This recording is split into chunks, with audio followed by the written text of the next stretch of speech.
Bendito sea el dulce nombre de Jesús. Hola, amado, Dios te bendiga. Qué lindo, qué bueno estar aquí nuevamente contigo a través de Facebook o de YouTube o donde sea que quiera que me estés viendo en esta preciosa ocasión. Aquí estamos para darle continuación a nuestro estudio acerca de Juan capítulo 1 versos 12 y 13 y Génesis. Esta es la parte 6. No te preocupes si no has visto las otras, aunque debería de verlas, porque cada enseñanza es una enseñanza de por sí. Pero sería bonito que me buscaras y empezaras desde el principio, porque estamos llevando una secuencia bastante bonita. Cuando empecé este estudio, estaba hablando acerca del potencial que Dios ha puesto adentro de cada persona que recibe a Jesús. Dice Juan 1:12. Mas a todos los que le recibieron, a los que creen en su nombre, les dio potestad de ser hechos hijos de Dios, que no son engendrados de sangre, ni de voluntad de carne, ni de voluntad de varón, sino de Dios. Y estamos viendo que desde el Génesis, el propósito de Dios fue crear una raza de seres a su imagen y semejanza. Esos seres, Adán y Eva, se descarrían y pierden la imagen de Dios. Y ahora tienen la imagen de un ser mortal, lleno de incertidumbre, de dudas, de mentiras, de pecado, de pasiones y deseos que lo destruyen. Y desde ese momento en adelante, Dios está tratando de volver a ganar a sus Adanes, al hombre y a la mujer, traerlos de nuevo al propósito original, al diseño original. Y para hacer eso envía a su Hijo. Y cuando lo recibimos adentro de nosotros, Él pone el Espíritu Santo y ahora tenemos la potencia, la potestad, la autoridad, la habilidad, la opción de ser hechos hijos de Dios. Y los hijos de Dios son aquellos que son guiados por el Espíritu Santo. Bien, cuando terminé la última enseñanza que estudiamos acerca de los nombres, y yo sé que fue un poquito larga, yo mismo lo admito, pero no podía cortarla, no había manera de cortarla porque perdíamos la esencia de esa enseñanza. Pensé que podíamos brincar el capítulo 5, pero después estudiando y meditando y orando y leyendo, dije, pero ¿para qué lo voy a brincar si aquí tiene tantas cosas lindas y poderosas que nos van a establecer con verdad de su palabra en nuestro espíritu y nos va a hacer mucho más fuertes creyentes? Porque la palabra de Dios es espíritu y es vida. Entonces, estoy loco por llegar al libro de Enoch, el falso libro de Enoch, y a la Torre de Babel, pero nos falta bastante. Así que voy a dejar de apresurarme y voy a ir tomando el capítulo poco a poco, porque no sé cuándo volveré a tener la oportunidad de agarrar el libro de Génesis y exprimirlo y presentarlo con tanto detalle, con lujo de detalle, con tanta cosa linda que hay aquí. Así que vamos a una parte del capítulo 5 de Génesis. Y acuérdate que el trasfondo de toda esta enseñanza es el potencial que hay adentro de ti y de mí, que Dios puso en el ser humano. La semana pasada hablamos de la semilla de ser, la semilla de redención. Hoy, capítulo 5 de Génesis comienza diciendo Este es el libro de las generaciones de Adán, el día en que creó Dios al hombre. A semejanza de Dios lo hizo. Varón y hembra los creó y los bendijo y llamó el nombre de ellos Adán, el día que fueron creados.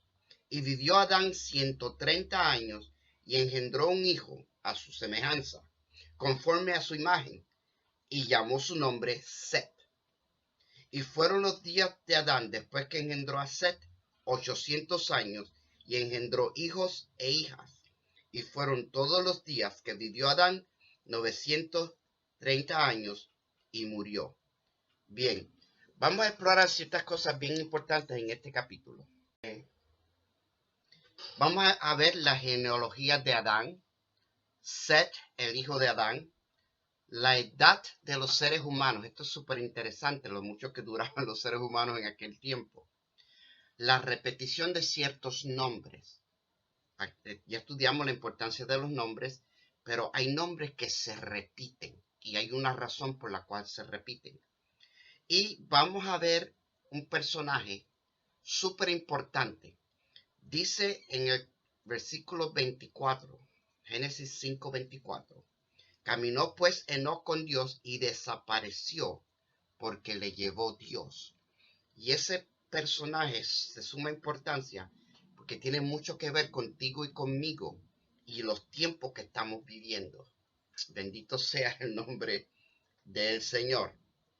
Bien, déjame regresar al principio del capítulo 5. Sé que no vamos a tocar todos esos puntos en el día de hoy, pero sí vamos a bendecir tu vida con un conocimiento que quizás hasta el día de hoy tú no tenías. Dice Génesis 5, verso 1. Este es el libro de las generaciones de Adán. El día en que creó Dios al hombre, a semejanza de Dios lo hizo. No, la Biblia empieza aquí en Génesis. Y es necesario recordarte esto. Sabemos que todas las escrituras son proféticas porque es inspirada por el Espíritu Santo. Y son apostólicas porque establece el reino de Dios. Pero este libro tiene una peculiaridad. El autor de toda la Biblia es Dios. Y la Biblia tiene muchos escritores. Pero en el libro de los Génesis, Dios le dice a Moisés, sube acá. Y Moisés sube al monte Sinaí. No sabemos cuántas veces subió Moisés al monte. Hay quienes dicen 5, otros dicen 8, otros dicen 11. Pero sabemos que por lo menos en 2 ocasiones estuvo 40 días y 40 noches en el monte y Dios hablándole directamente a Moisés. Y este libro es escrito por la mano de Moisés, pero dictado por Dios. No hay manera ninguna que ningún ser humano conociera todo lo que este libro dice. El Génesis completo. Piénsalo de esta manera. Para darle 10 mandamientos a Moisés no se tomaban 40 días y 40 noches. Dios subió a Moisés al monte, lo invita a que venga. Y allá arriba empieza y le dice, ok, Moisés, siéntate, que yo te voy a dictar los principios de los cielos y la tierra, los principios de la raza humana y los principios de mi pueblo Israel. Porque de ese pueblo yo voy a sacar la ley y los profetas. Y ellos van a señalar al Mesías. ¿Por qué necesitamos un Mesías? Siéntate, Moisés, que yo te voy a revelar los secretos del origen de los cielos y la tierra. Y Moisés se sienta a escribir. Así que esto es el libro más profético que hay en todas las escrituras. Así comienza la Biblia. El segundo libro sería entonces Apocalipsis, porque es la única otra persona que vemos en las escrituras que Dios le dice, en este caso es Jesús, le dice a Juan, sube acá y escribe las cosas que te voy a mostrar. Entonces, mira qué lindo. Juan sube como profeta y Juan ve. Moisés sube como escriba y escribe lo que se le dicta. Wow. Un detallito. Pablo, en una de sus cartas, nos deja saber que a él Jesús lo lleva al tercer cielo y le enseña cosas que él mismo no puede escribirnos, porque no hay manera de que nosotros las entendamos. Entonces, Pablo, en el medio de Moisés y Juan, Pablo nos da sus epístolas, que son cartas que él escribe, inspirado por el Espíritu Santo, pero las escribe de un punto de vista donde él fue llevado al tercer cielo, donde oyó y vio cosas que no puede expresárnoslas. Así que por eso entendemos que todo el libro de Génesis Apocalipsis es profético y es apostólico. Profético porque viene literalmente del Espíritu de Dios, y apostólico porque lo que Dios quiere hacer y siempre quiso hacer es establecer su reino, reestablecer su reino en el ser humano, reino que perdimos cuando nos salimos de su imagen y semejanza. Aquí estamos, libro de las generaciones de Adán. El día en que creó Dios al hombre, a semejanza de Dios lo hizo. El hombre se descarría y pierde la imagen y semejanza de Dios. Verso 2. Varón y hembra los creó y los bendijo y llamó el nombre de ellos Adán. A la mujer, de acuerdo a este pasaje, también le llamó Adán. Hay algunos que decimos Adán y Adana. En el arameo antiguo es Ish, Isha. Pero entendimos que el nombre Adán quiere decir de la tierra o terrícolas. Dios creó una pareja de terrícolas. Importantísimo. ¿Por qué? Porque el ser humano, nuestro lugar no es el cielo. Nosotros no somos celestiales. Nosotros somos terrenales. Y este lugar que está ahora bajo el poder del maligno, así lo dice la Biblia en Primera de Juan, nos pertenecía a nosotros. Y parte de la restauración es que nosotros dentro de este lugar, habitando este lugar, porque estamos en el mundo, pero no somos del mundo, somos de la tierra, pero no del mundo. Entonces, a veces decimos, y yo lo continuaré diciendo porque es lo que la gente entiende, que hay que ser salvo para ir al cielo. Pero la verdad es que nosotros no vamos para el cielo. El cielo viene a la tierra. Hágase tu voluntad aquí en la tierra como en el cielo. Y nosotros estamos supuestos a bajar el cielo a la tierra, manifestárselo a los seres humanos para que ellos regresen a tener la comunión con Dios que tenían Adán y Eva antes de la caída. Este es el Evangelio de Jesucristo. Cuando lleguemos al Apocalipsis, tú sabes, si tú lo has leído, que Dios destruye este cielo y esta tierra y hace un cielo nuevo y una tierra nueva. Y entonces la nueva Jerusalén, que es nuestra morada final, baja del cielo a la nueva tierra. Y nosotros vamos a habitar en la morada de Dios con los hombres, en la tierra. Somos Adán, somos terrenales. Esto es importante cuando lleguemos al libro de Enoch, porque hay cosas que hay que aclarar y explicar. Dios les llamó Adán o terrícolas en el día que fueron creados. Génesis 5, versículo 3.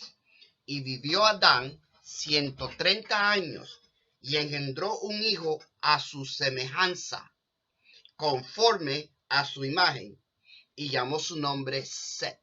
Mira lo peculiar que tiene este pasaje. Dios crea a Adán y a Eva de acuerdo a su imagen y semejanza. Adán tiene el tercer hijo, pero dice aquí, engendró un hijo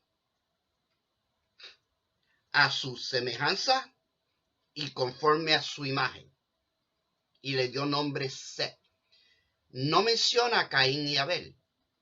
Entonces esto es algo que dentro de las escrituras tú tienes que entender que Dios solamente se preocupa en específicos momentos en darte los nombres y los datos de las personas que tienen que ver con la semilla de ser, la semilla de un Mesías, la semilla de redención. Y dice, y fueron los días de Adán después que engendró a Set 800 años y engendró hijos e hijas. Este pasaje, si tú no entiendes el español, las escrituras en español, no dice que después que tenía 800 años engendró hijos e hijas. Dice que Adán, en sus 800 años, engendró hijos e hijas. Explica de dónde salió la esposa de Caín. ¿De dónde salieron los hombres que fueron y las mujeres que fueron con Caín a crear una ciudad? Adán había tenido varios hijos en esos 800 años, pero la Biblia solamente nos menciona 3 de ellos y 3 varones, porque tienen que ver con lo que está sucediendo en el mundo hoy y la línea que llevaba a la redención. Por eso cuando Adán ve a Set, él ve algo en este hijo profético. Él ve que este hombre que nació, este nuevo niño, tiene algo peculiar de mí, semejanza e imagen. Este niño tiene una marca espiritual y le llama Set. Bendito sea el Señor. Y fueron todos los días que vivió Adán 930 años y murió. ¡Wow! 930. Lo interesante también es que yo quiero que tú entiendas esto conmigo. Yo no puedo concebir que Adán vivió a los 930 años como un viejito. Aquí en el planeta Tierra hoy en día, ya a los 70 pues se te está acabando la fuerza y no tienes ganas de levantarte y te duelen todos los huesos. En aquellos tiempos, por cuanto la corrupción tarda en crecer, yo me imagino que Adán a los 930 años tendría más fuerza y mejor salud que muchos de nosotros a los 40. Porque yo no puedo concebir que Adán estaba allí todo hecho una leña y tenía que darle la comidita. ¿Me estás entendiendo? O sea, hay muchas cosas que no están escritas específicamente, pero que se dan a entender. ¿Está bien? Bendito sea el Señor. Todo el libro de Génesis, vamos a explorar unas 3 o 4 cositas. Todo el libro de Génesis tiene como tema la promesa de un Salvador. La importancia de las genealogías es que estas señalan al Salvador prometido. Toda persona, si usted fue como yo, cuando yo era muchacho, yo traté de leer la Biblia. Y por supuesto empecé en el Génesis. En el principio creó Dios. Y cuando llegué a que fulano engendró a Mengano, y Mengano engendró a Pensejo, y Pensejo engendró a esto, y aquel engendró al otro, me aburrí, dejé de leer. Porque no le encontraba ton ni son. Pero lo que tenemos que entender es la importancia de la genealogía. Es que está la promesa de un Salvador. Dios le dice a la serpiente, la semilla de Eva te va a pisar la cabeza. Entonces, tenemos que seguir los hijos de Eva que nos llevan a Jesús. En los evangelios, en 2 de ellos, te dan la genealogía de Jesús. Una es la genealogía de acuerdo a María y la otra es la genealogía de acuerdo a José. O sea, que si tú no quieres, no deseas creer en que María era virgen, tú decides decir que Jesús era hijo de José, de todas maneras, la genealogía te lleva a Set y te lleva a Eva. Jesús es la semilla prometida como Salvador. En el año 70 después de la crucifixión, el 70 después de la resurrección de Cristo, el templo de Jerusalén fue destruido y todos los récords que estaban en el templo fueron quemados. O sea, no hay un solo judío hoy en día que pueda probarte a qué tribu él pertenece, porque no hay un récord. Y aunque ellos se lo decían unos a otros, o sea, si yo fuera judío, mi papá me dijo que yo soy de la tribu de Benjamín. Cuando yo tengo hijos, yo les digo, tú eres de la tribu de Benjamín. Cuando una hija se casa de mi tribu con otra persona de otra tribu, sus hijos son de la tribu del padre, no de la madre. Y las tribus están mezcladas, pero todos somos judíos. ¿Qué sucede? Si yo un día me levanto y digo, yo soy el Cristo, el Mesías, yo no puedo probar que yo soy descendencia de nadie, excepto quizás Abraham. Entonces no hay manera que yo pruebe que yo soy el Mesías. Para yo ser el Mesías tenía que ser el linaje de Eva, de Set, de Abraham, de Judá y de David. Y cuando los récords son destruidos, se acaba la posibilidad de que alguien pueda probar que él cumple esos requisitos. Amén. Yo espero que me estés entendiendo. Aquellos tiempos del templo era como en muchos países todavía, donde guardaban todos los récords de hacienda, de linaje, de genealogía, matrimonios. Ese era como el City Hall, el Capitolio de aquellos días. Lo segundo es que este capítulo nos enseña cómo el autor le gusta escribir. El autor de la Biblia tiene un hilo, una manera de hablar que es, yo le llamo poética.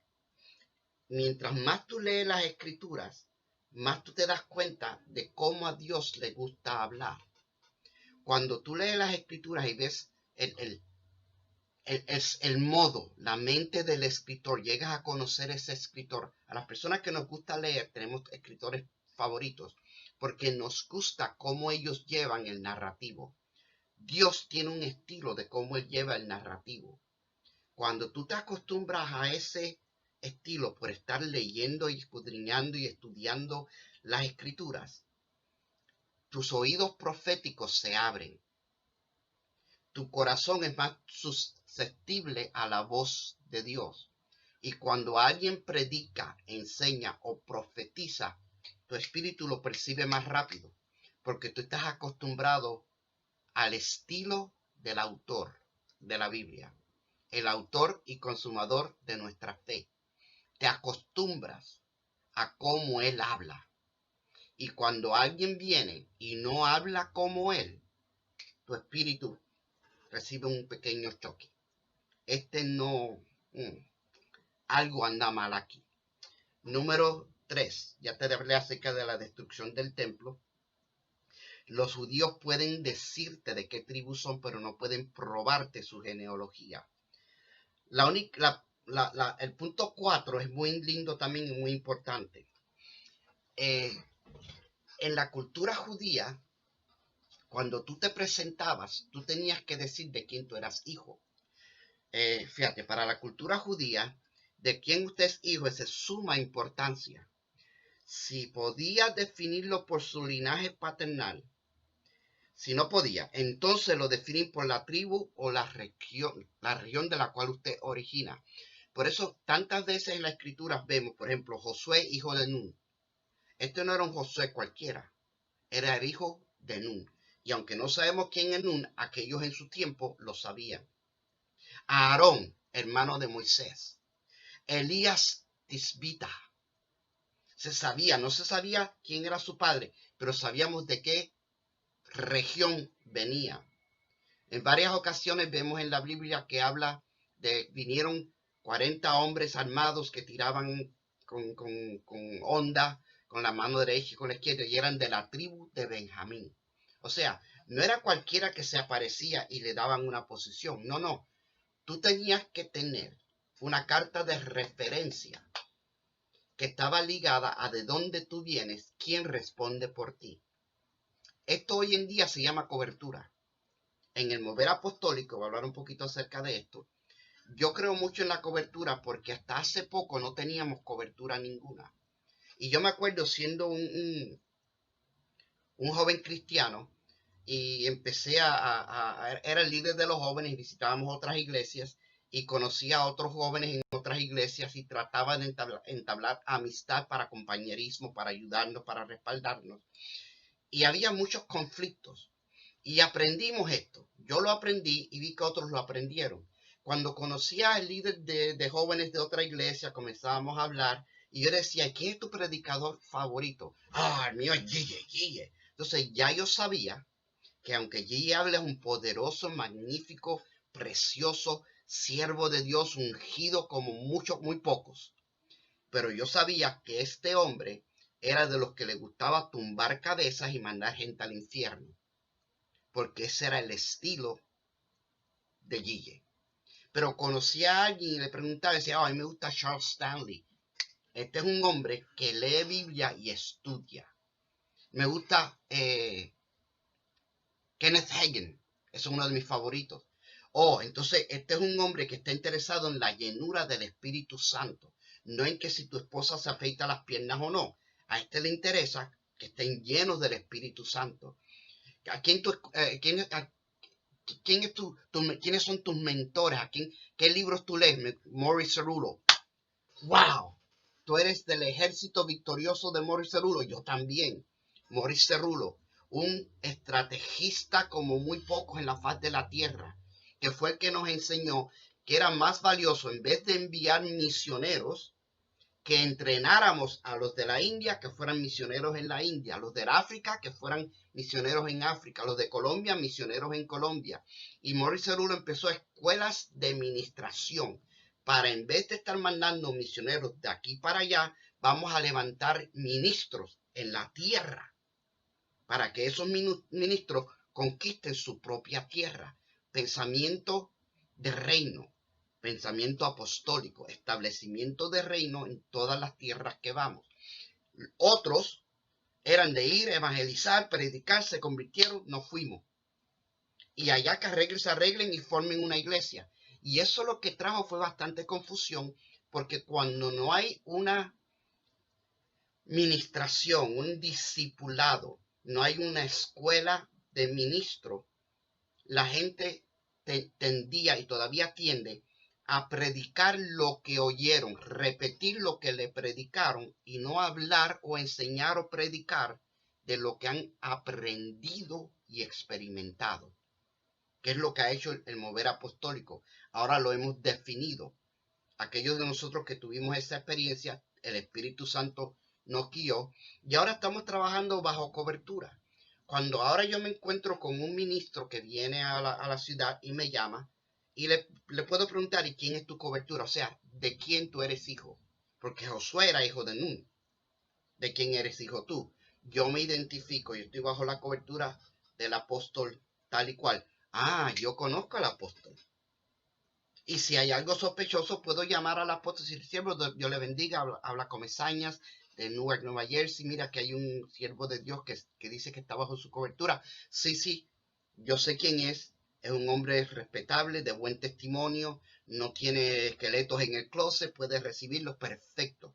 Lo podemos recibir en bendición, tranquilos, sin problema. Tiene carta de referencia, tiene padre. ¿De qué iglesia vienes? Esto nos causó muchos problemas en varias iglesias porque se aparecía un ministro, si yo soy el evangelista tal y cual, y tenía buena personalidad, y eso decía, pero ¿en dónde tú te congregas? No, yo no me congrego en ninguna parte, mi pastor es el Espíritu Santo. Ay, y siendo un novato, muchas veces lo acepté y me dejó un revolú en la iglesia porque era un hombre que no tenía experiencia o conocimiento del Dios de la Biblia, solamente repetía lo que oía que otros decían y causó muchos problemas. Pero ahora podemos preguntarte, ¿y de qué iglesia tú eres? Si viene un evangelista, un ministro, y me dice, yo soy de la iglesia del Nazareno, yo sé qué doctrina él enseña y lo más seguro lo reciba. Asamblea de Dios, ok, yo sé lo que predica Asamblea de Dios. MI, bendito sea Dios, yo conozco la doctrina de MI. Entonces ya yo sé qué mensaje me van a traer. Y sé que no es un pistolero que anda por ahí, que no le da cuentas a nadie, que nadie sabe si diezma, si ayuna, si ora.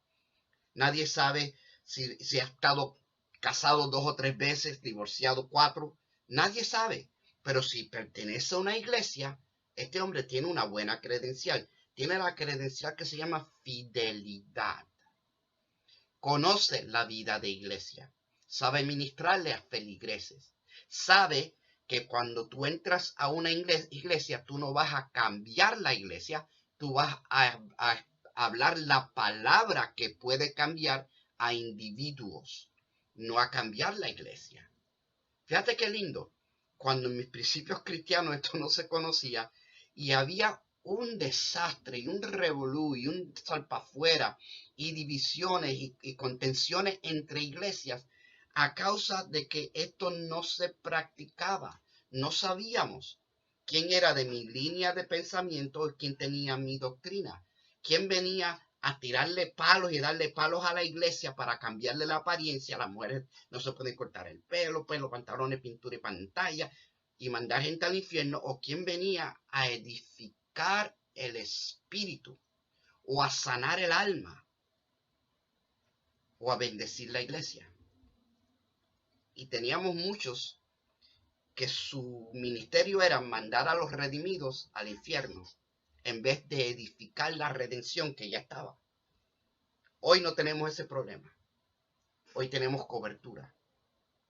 Hoy nos identificamos con apóstoles o profetas que tienen una reputación intachable. Si no la tienen una reputación intachable, entonces estás bajo la cobertura incorrecta. Es así de fácil. Cuando te presentas en un sitio y tú quién eres, yo soy Roberto,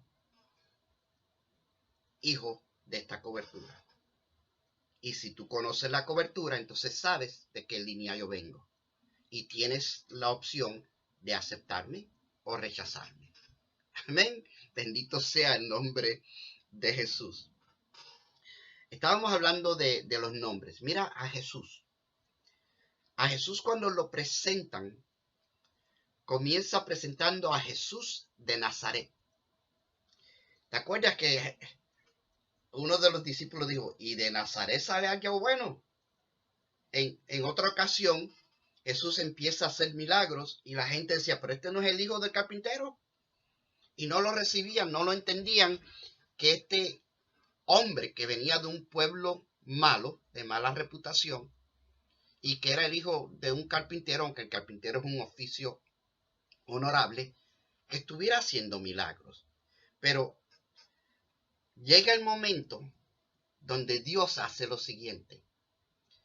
En el cumplimiento de una profecía poderosa, es más, en el cumplimiento de la ley y los profetas, Jesús entra en Jerusalén montado en un burrito, en un asno, y llega como estaba profetizado, entrando como un rey, excepto que ellos, los escribas y los fariseos, los políticos, lo esperaban en un caballo blanco con una espada, y así como viene la segunda vez. Pero en esta primera vez entra montado en un pollino. ¿Y qué sucede? Todo aquel pueblo, todo Jerusalén, sale a la calle y empieza a recibirlos. Y tiraban sus mantos al paso del pollino para que el pollino no lastimara sus pies con el piso. Y arrancaban ramas de los árboles, hacían lo mismo y las batían y gritaban y danzaban y gritaban. Dice así, Mateo 21:9. Y la gente que iba delante y la que iba detrás aclamaba diciendo, Hosana al Hijo de David. Bendito el que viene en el nombre del Señor. Hosana en las alturas. Y ese pueblo le dio el nombre a Jesús del Mesías, el Hijo de David. Lo identificó con aquel que había sido prometido desde hacía casi 800, 900 años antes, que el Hijo de David iba a ser el que venía a establecer el reino de Dios que no tenía fin. El pueblo lo empieza a aclamar, Hosana, Hosana, el Hijo de David. Los fariseos, ay Señor, se ofenden y le dicen a Jesús, dice Lucas 19. Entonces algunos de los fariseos de entre la multitud le dijeron, Maestro, reprenda a tus discípulos. ¿Por qué? Porque ellos entendieron que el pueblo estaba diciendo, este es el Mesías, el Hijo de David, este es el Mesías. Y Jesús les responde, os digo que si estos callaran, las piedras clamarían. ¡Wow! Ahora, déjame explicarte esto acerca de las piedras clamarían. Cuando yo era un joven cristiano, en la escuela bíblica, la maestra bien linda, ella dijo, ¿tú te imaginas si esa gente se calla y las piedras, Dios le da bocas y ojos y dicen, este es Jesús, Hosana, Hosana? Y a mí me dio gracia, pero ese es el evangelio según Mickey Mouse, Walt Disney. Cuando Jesús le dice a los fariseos, si estos se callaran, las piedras clamarían. Yo te voy a dar a ti una aplicación bien interesante. ¿De qué estaban hechas las tablas de la ley? Gracias. Cuando vemos una imagen de Moisés baja con 2 tablas, que son los 10 mandamientos. Una representa la ley y la otra los profetas. Este es el todo de la revelación de Dios a su pueblo Israel. Y Jesús les dice, si estos se callan, la ley y los profetas clamarían que yo soy el Mesías, que en hecho lo hacen. Mira qué tremendo. Mira el significado de la palabra Hosana. El significado antiguo, que es el que yo busqué, porque a veces decimos que Hosana quiere decir gloria. Gloria al Hijo de David, gloria al Mesías, gloria al Hijo de David. Pero la palabra Hosana tiene un significado bien lindo. Hosana quiere decir sálvame. Sálvame o salve. Sálvame. Y era una palabra que se gritaba en júbilo cuando una persona estaba en aprieto y lo sacaban del aprieto. Por ejemplo, si tú te estuvieras ahogando, tú no decías Hosana. Pero cuando te sacaban del agua y estabas a salvo, tú decías Hosana. O sea, me salvaste, soy salvo, ya estoy en victoria, se acabó mi preocupación. Cuando un ejército estaba en guerra y estaba perdiendo, estaba rodeado y de repente vienen las tropas para rescatarlo, ellos gritaban, ¡Hosana! ¡Hosana! Porque venían los refuerzos que los iban a rescatar. Y eso es lo que el pueblo estaba diciendo. El pueblo literalmente estaba diciendo, sálvanos, sálvanos, hijo de David. ¡Wow! Eso es uno de los momentos proféticos más poderosos que hay en toda la Biblia. Cuando el Mesías hace su entrada triunfal en Jerusalén. Y los fariseos, los que deberían de haber visto el cumplimiento de la profecía, querían que Jesús mandara callar la multitud. Y entonces Jesús los reprende, porque eso fue lo que hizo. Si estos se callan, las piedras, esas tablas de la ley, esas leyes que ustedes estudian y escudriñan, ellas clamarían. ¡Wow! Bendito sea el nombre de Jesús, porque Jesús es el cumplimiento de la ley. Bendito sea Dios. Déjame cambiarle un poquito el sabor a esto. Ya estoy para terminar. Esta no va a ser tan larga como la otra. Permiso. Iced coffee. Café frío. Bendito sea el Señor. En Mateo capítulo 5, 17 al 20, sucede lo siguiente. Jesús dice estas palabras. No penséis que he venido para abrogar la ley y los profetas. No he venido para abrogar, sino para cumplir. Porque de cierto os digo que hasta que pasen el cielo y la tierra, ni una jota ni una tilde pasará de la ley hasta que todo se haya cumplido. Jesús no vino a abrogar la ley, pero sí vino a cumplirla. Jesús es el cumplimiento de la ley. Te lo explico. Cuando Jesús está en el mundo, la ley todavía está vigente. No hay otra palabra de Dios. Y cuando Jesús entra al plano de evangelismo, o sea, él estuvo en anonimato como hasta los 30 años, y entonces llega a ser bautizado por Juan el Bautista. Y Juan el Bautista hace lo mismo que hacen la ley y los profetas. Juan el Bautista señala a Jesús y dice, he aquí el Cordero de Dios que quita el pecado del mundo. Y Juan cumple el propósito de la ley y los profetas. Por eso en Lucas 16 a 17, Jesús dice estas palabras explicando la vida de Juan y su ministerio. Dice, la ley y los profetas eran hasta Juan.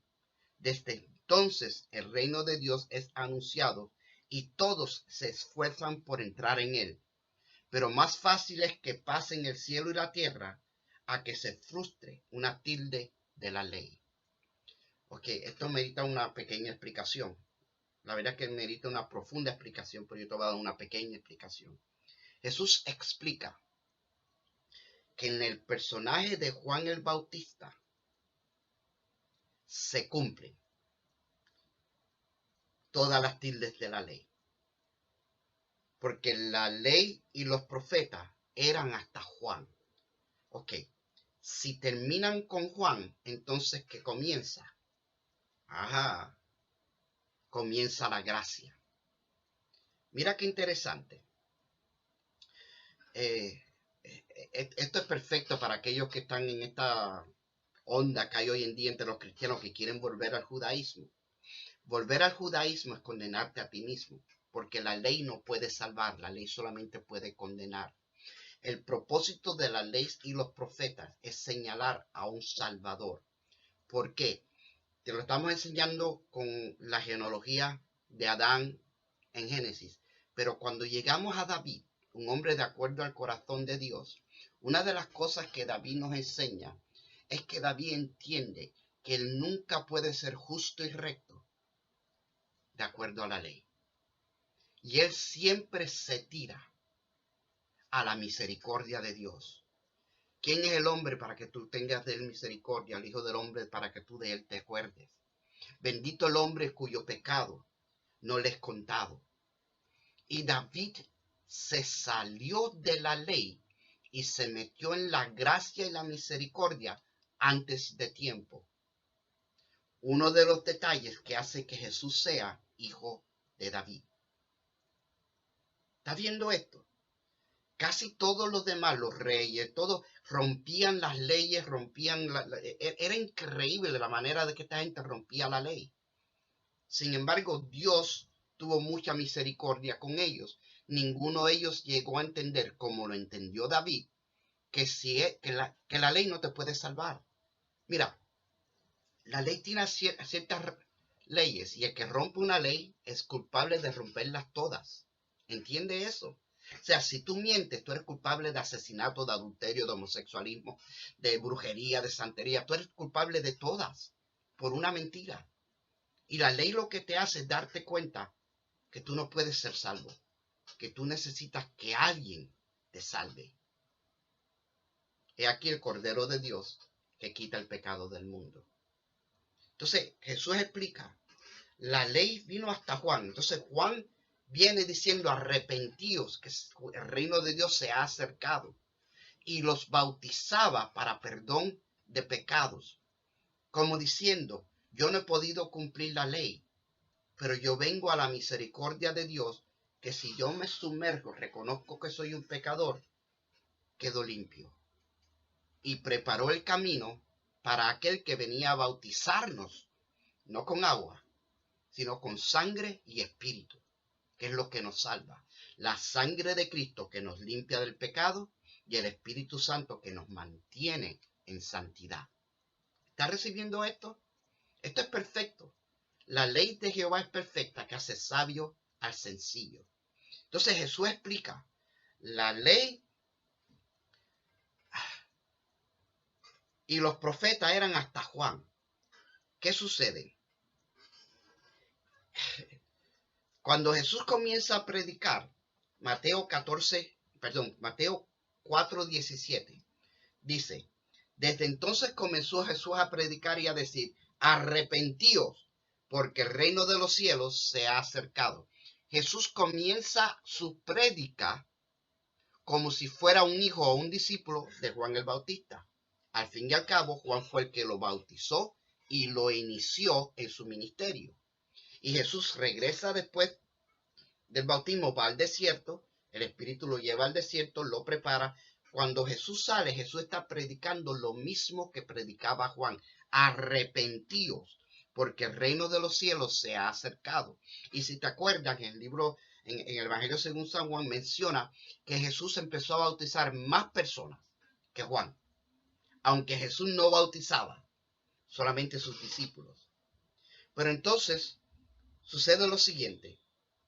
A Juan lo meten preso. Y cuando Juan está preso, Juan cumple la ley. Juan deja de predicar arrepentíos y deja de predicar el Cordero de Dios que quita el pecado del mundo y empieza a predicarle a Herodes. Y por eso fue que lo metieron preso. No te es lícito tener la mujer de tu hermano. Juan le predicaba y le decía a Herodes, no te es lícito, no es legal la ley, señalándole el pecado a Herodes y lo meten preso. Cuando Juan está preso, por cuanto Juan se metió en la ley, y esta es mi opinión, mira esto, en el momento que Juan ve a Jesús y dice, ese es el Cordero de Dios que quita el pecado del mundo, después vienen y le dicen a Juan, aquel que tú bautizaste está bautizando más gente que tú. Y Juan no se pone celoso. Juan dice, es necesario que yo mengüe, pero que él crezca. Porque Juan entendía a qué venía a ser Jesús. En ese momento, en mi opinión, Juan debió haber dejado su ministerio e irse con Jesús. Y entrar en lo que Jesús vino a hacer. Pero el detalle es que la ley y la gracia no mezclan. Tú no puedes poner vino nuevo en odres viejos. No mezclan. Tú no puedes vivir en la ley y decir que eres salvo por Cristo. La ley cumplió su propósito. Y cuando Juan está en la cárcel, que está predicando la ley, ya no está predicando arrepentimiento porque se acercó al reino de Dios. Juan predica lo que él conocía porque él representa la ley y los profetas. Cuando está en el calabozo, porque él está predicando y viviendo la ley y los profetas, Juan manda a preguntar.